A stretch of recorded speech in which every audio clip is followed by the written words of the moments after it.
First in high definition from the station on your side, this is WAVY News 10. He's accused of a crime spree across Hampton Roads. I will fight it because I have a God up above that knows that I'm innocent. But this suspect tells 10 on your side police have the wrong man. And a father arrested. Police say he left his child in a dangerous situation. What officers found when they discovered that little boy home alone. But first, a man from Portsmouth calls this a case of mistaken identity. Police arrested him for a series of robberies at check cashing stores in Virginia Beach. But they also say 27-year-old Jonathan Allen is connected to robberies in Hampton, Suffolk, Portsmouth, Norfolk within the last 6 months. 10 on your side's Ava Hurdle talked to the suspect. Ava? Nicole, from jail this afternoon, 27-year-old Jonathan Ray Allen admitted he had past run-ins with the law, but contends he had nothing to do with these holdups. I have been falsely accused. Serial robbery suspect Jonathan Ray Allen wants to set the record straight from jail. You locked me up with false accusations. You accused me of something I did not do. You locked me up without evidence. But police believe Allen is the man in the pastel shirt seen here in this surveillance video from a Suffolk check cashing place in May. And Virginia Beach police say they've linked him to holdups at 3 check-into-cash stores last month. Investigators made the connection from witnesses. And as soon as they pulled up the mugshot and took a look at that guy, he looked dead on as the suspect is in our video with the light-skinned male with the tattoos on his neck. They took that information, did some photo lineups. Our suspect was positively identified. The arrest comes as a relief to Rosemarie Simpkins, who works near one of the targeted stores. I'm really glad they caught the robber. There's a lot of different places, and you never know if yours is going to be the next one to get held up. And when they're out on the loose, it's scary. You don't know what's going to happen or if you're safe. But Allen has a different take on this. I will fight it because I have a God up above that knows that I'm innocent, that knows that I deserve another chance because I have nothing to do with this. Now, according to police, Allen faces charges in several cities and could face federal counts as well. Police are still looking for a second suspect. I'm Ava Hurdle, 10 on your side. Allen is due back in court August 1st. He's in jail without bond. Well, someone ripped off a McDonald's in Suffolk. Investigators say the store manager discovered cash was missing when she opened the Holland Road restaurant this morning. Detectives say there are no signs of forced entry. And a Chesapeake man is accused of inappropriately touching a little girl and showing her videos of him having sex. 48-year-old Michael Smith is now behind bars, charged with sexual battery. The Coast Guard is investigating a crash on the James River. The Norfolk-based Lisa Moran tugboat collided with a 24-foot fishing boat at around 3 this morning near Hopewell. The accident tossed the 2 men on the fishing boat into the river. The crew of the tug pulled the men from the water. The Coast Guard says no one was hurt and there wasn't any pollution. Oh, the Navy homecomings continue. You're looking live at NAS Oceana, where 3 fighter squadrons from the Enterprise Air Wing are returning from a 6-month deployment. Then on your side's Art Kahn is there now. Art, have any of those jets returned yet? Well, I'll tell you, Tom, 1 squadron is back. A second one is due in any minute now. In fact, that's who all these folks are waiting for, with a 3rd squadron expected to be home by around 6 o'clock tonight. Obviously, this is a very busy and festive day here at Oceana Naval Air Station. Not only are they having returning aviators, they also have a new CO for Strike Fighter Wing Atlantic.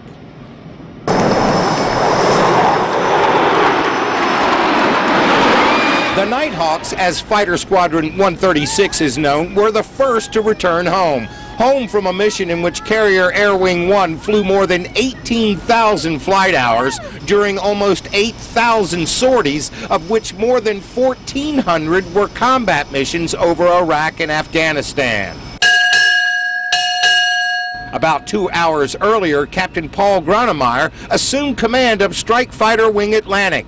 Captain Gronemeyer told 10 on your side that assuming command on a day when the USS Enterprise's Air Wing was returning makes this homecoming even more significant. It makes what we do here seem worthwhile, and we know that the results of our hard work are very tangible, and that's when they come home and everybody comes home. The jets are in good condition, the sailors are happy, and we're ready to do it again. Yeah, and these folks here are ready to do it again, ready to have another homecoming. As I said, their squadron is expected here any minute now, I think like around 5:15. We're going to be here. We'll be with them. We're waiting for the final squadron to get home at 6 o'clock and see it and bring it all to you. Reporting live from Oceana Naval Air Station, Art Kahn, 10 on your side. And I know Art will know when those things are approaching. The USS Enterprise Carrier Strike Group and the more than 4,000 sailors return to Naval Station Norfolk tomorrow. We will, of course, be pierside for that. And tonight at 6, see how families are getting ready to welcome home their loved ones.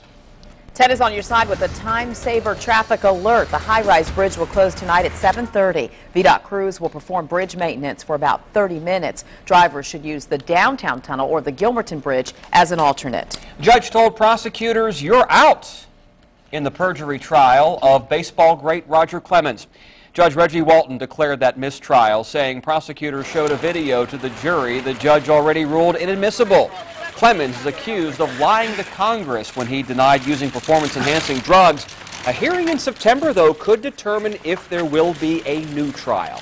Today, former First Lady Betty Ford was laid to rest in the community she called home. Onlookers lined a street to view the hearse bearing Mrs. Ford's casket to the church where military pallbearers awaited.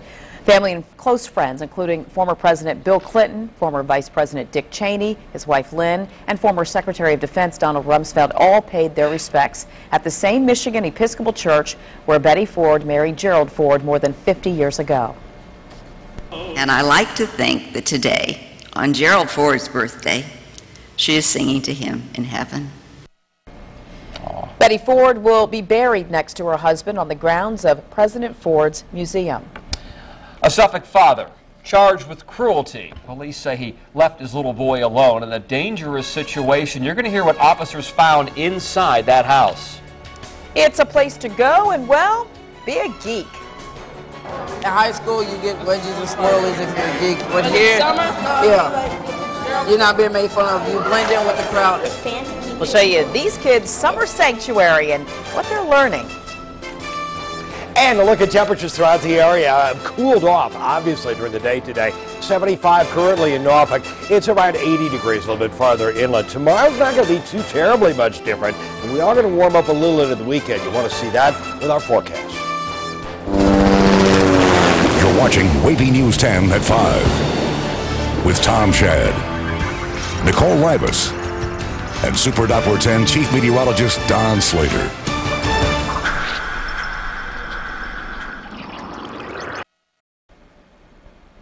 Most of us, and I speak for myself here, wouldn't know where to begin when it comes to the inside of a computer, all those wires and drives. But today, kids in Virginia Beach not only took a computer apart, but then put it back together.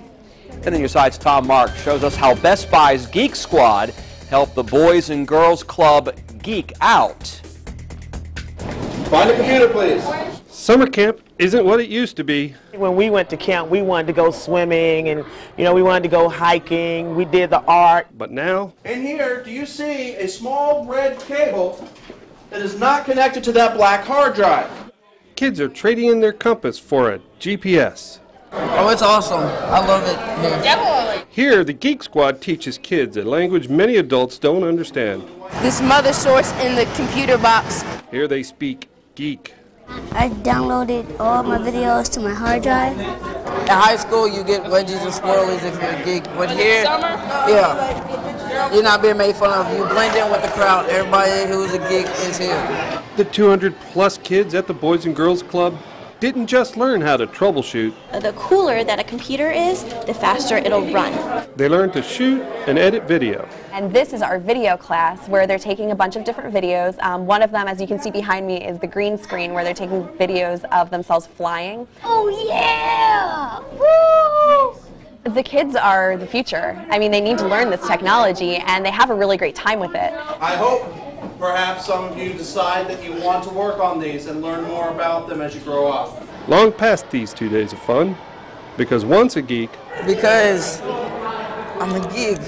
Always the charmer. Oh, it's not a bad thing. You get all the ladies, Tom Marks, 10 on your side. Come home and help me with my computer. This is the second year the Boys and Girls Camp joined forces with the Geek Squad. They say it's a huge success, and hope to make Geeking Out an annual event. America is on the edge of what some call an epidemic, and 2 doctors are under fire for the way they say America should treat obese children. The commentary that sparked controversy coming up. And it started with the boy's call about a missing dog and ended with the man in handcuffs. Suffolk police say a father left his little boy home alone in a dangerous situation. We'll tell you what they found.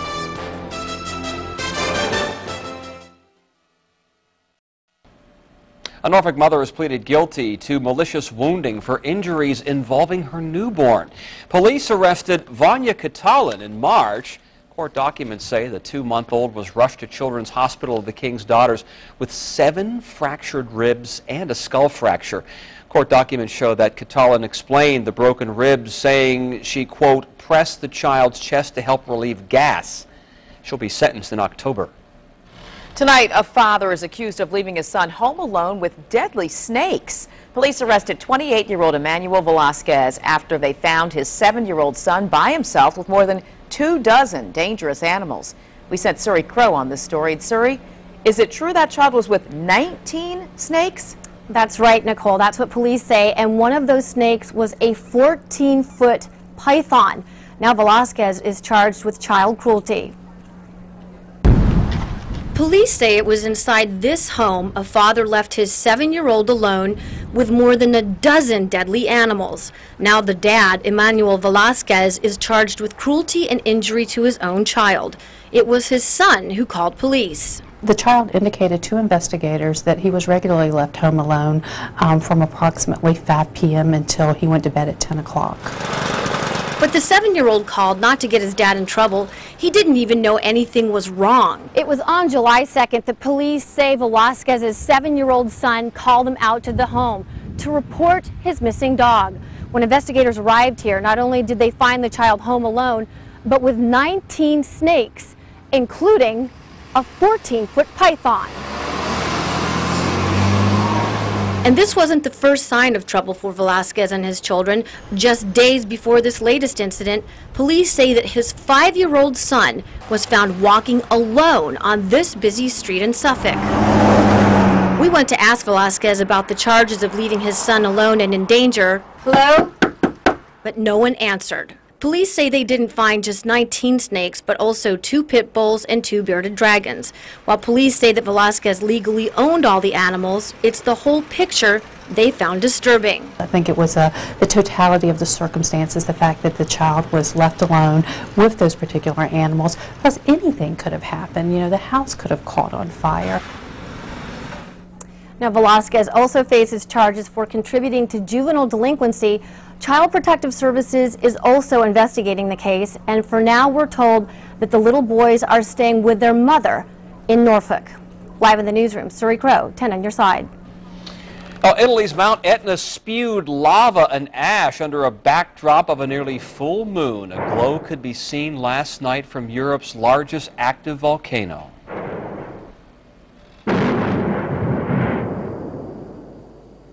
Quite beautiful from a distance, but very destructive. The strong explosion sent masses of molten rock hundreds of feet above the crater's rim. This activity went on for about 12 hours. And how about this? A huge fireball rising from a manufacturing plant in upstate New York. You're looking at Niagara Lubricants in Buffalo, where more than 100 firefighters battled flames Wednesday. The fire burned itself out after 11 hours. No word yet on a cause. Virginia Beach made the list of America's best boardwalks. National Geographic named Atlantic City's boardwalk the best in the nation, calling it the grandfather of boardwalks. New York's Coney Island came in second, followed by Myrtle Beach, South Carolina. Virginia Beach is number 9. The magazine notes the boardwalk links live music venues, amusement rides, and bike rental shops. It also points out the separate bike path and the nautical sculptures there.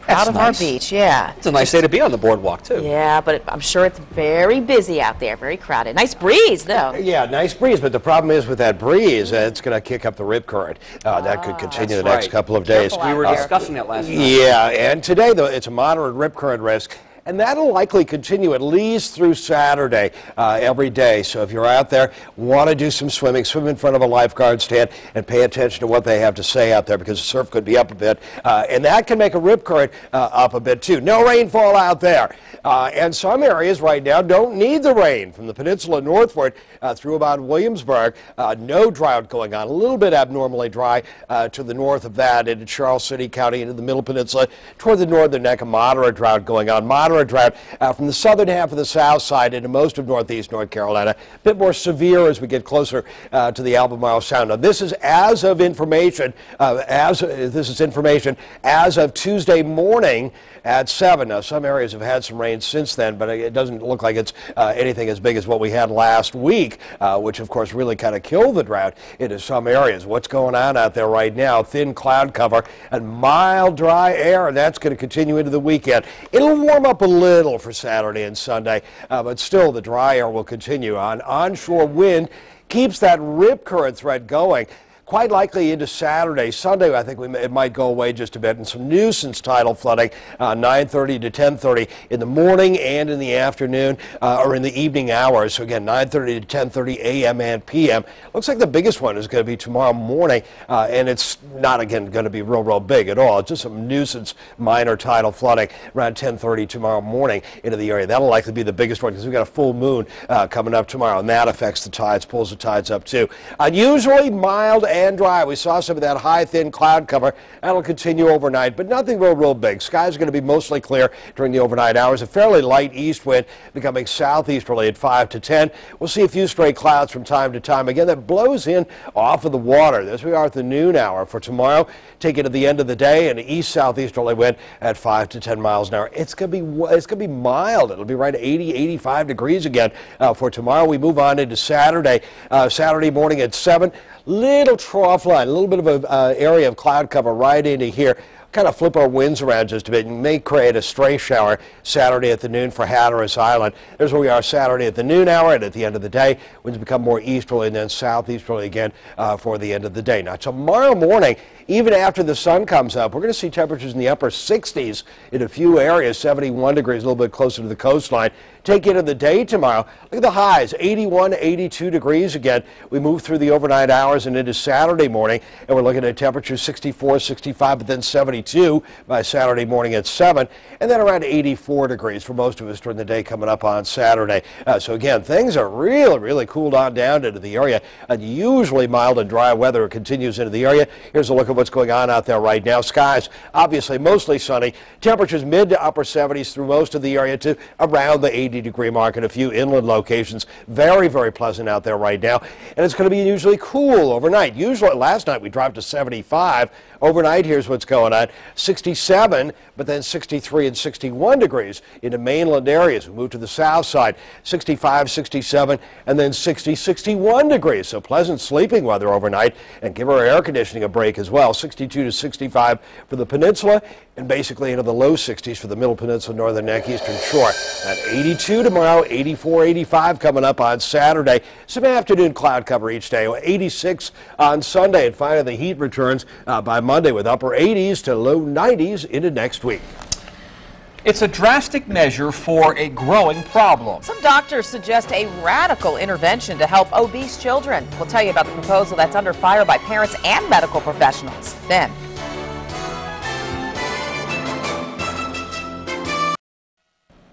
Scientists are reporting a breakthrough in preventing AIDS. Today, a drug called Truvada daily can keep an uninfected person from catching HIV. The pill's already on pharmacy shelves to treat people with HIV. Health officials say it's unclear how many would want to take a drug every day to reduce their risk of HIV infection. They're also concerned it would make people become more sexually reckless. Across America, an estimated 2 million children are considered extremely obese. 2 Harvard doctors came up with the radical idea to solve the nation's childhood obesity problem. An opinion piece in the Journal of the American Medical Association suggests obese children could be taken away from the hands that feed them in order to save their lives. Scientists suggest removing children from a home could be justifiable if there's proof the parents repeatedly refuse to address the children's health problems. The commentary has sparked criticism. Maybe the psychological scars of detaching families from one another is probably as devastating as the obesity problem. One of the doctors says the point isn't to blame parents, but to act in the best interest of the child and get them the help for whatever reason their parents cannot provide. How about this? A concoction of the sweet, gooey, salty, and meaty. Everybody's so intrigued, they have to try them. Well, that can't be good for your waistline, huh? Catering to the sweet tooth by cooking up bratwursts with a popular candy. It's a strange food combination. You'll hear it next. And new at 5:30, a heart attack could leave you with severe brain damage and unable to live a normal life. The doctors now say there's a chilling new way to help patients recover. These are search warrants involved in the homicide of the McNeelys. They lived there.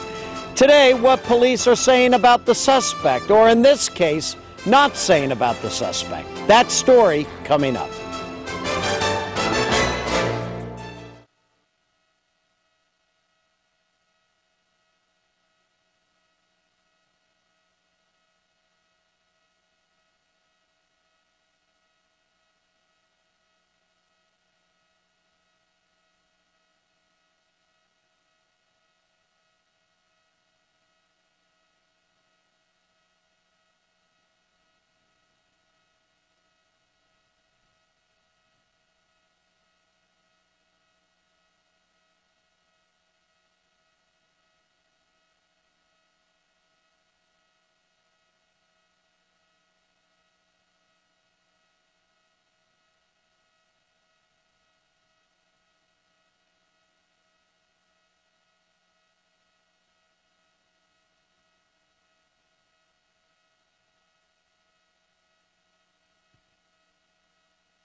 Hello, 1, 2, 3.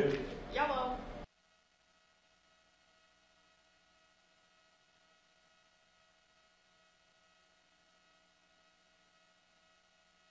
Hi, check, check, check.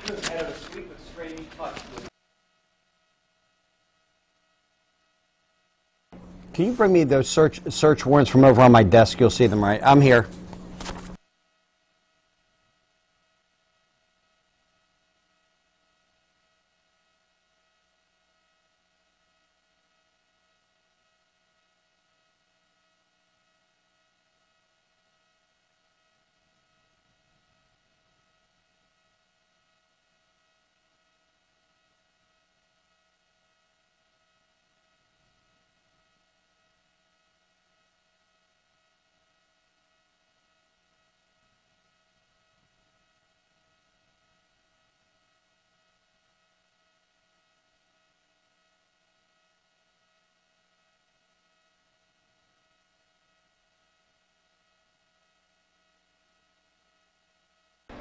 While we're talking about food and calories, a meat market in Minnesota added a sweet but strange touch to its brats.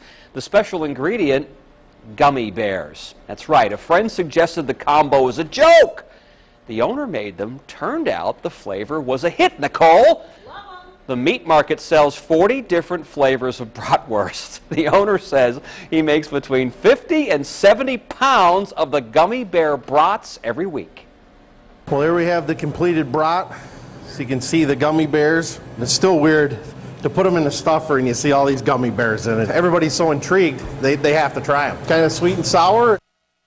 Don't knock it till you try it, right, Tom? Okay.